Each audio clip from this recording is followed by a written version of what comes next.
ប្រសិនបើអ្នកចង់សន្សំសំចៃទឹកនៅក្នុងជួនច្បារចំការនិងកសិដ្ឋានវិស្វករកម្ពុជានិយាយថាពួកគេអាចជួយបានដោយការដំឡើងប្រព័ន្ធស្រោចស្រពទំនើបដែលត្រូវបានរចនាឡើងដើម្បីគ្រប់គ្រងការប្រើប្រាស់ទឹកឲ្យកាន់តែមានប្រសិទ្ធភាពនិងកាត់បន្ថយចំណាយក្រុមបច្ចេកទេសរបស់ Gens Irrigation ដែលប្រមូលផ្ដុំដោយវិស្វករខ្មែរវ័យក្មេងទទួលការបណ្ដុះបណ្ដាលនៅក្នុងនិងក្រៅប្រទេសបានឲ្យដឹងថាពួកគេអាចរចនានិងដំឡើងប្រព័ន្ធស្រោចស្រពនៅលើផ្ទៃដីដាំដុះចាប់ពី250ម៉ែត្រការ៉េរហូតទៅដល់ចំការដែលមានផ្ទៃដីរាប់រយហិកតាចំពោះការធ្វើកសិកម្មលើផ្ទៃដីធំ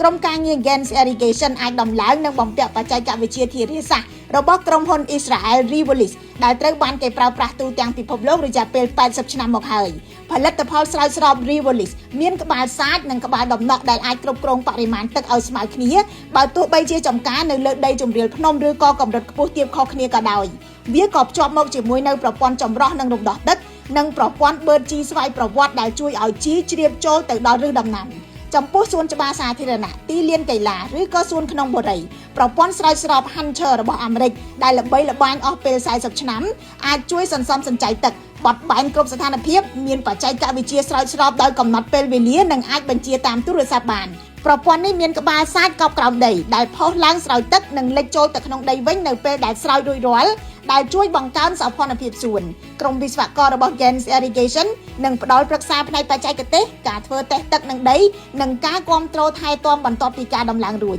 ពិភាក្សាជាមួយនឹងវិស្វករខ្មែរវ័យក្មេងដោយឥតគិតថ្លៃខ្ញុំរស់សុធាពី News Today NTTV Gens Irrigation ជ្រើសរើសដេប៉ូចែកប្រព័ន្ធស្រោចស្រពទំនើបនៅទូទាំងប្រទេសជាមួយនឹងលក្ខខណ្ឌងាយៗដល់ផលចំណេញខ្ពស់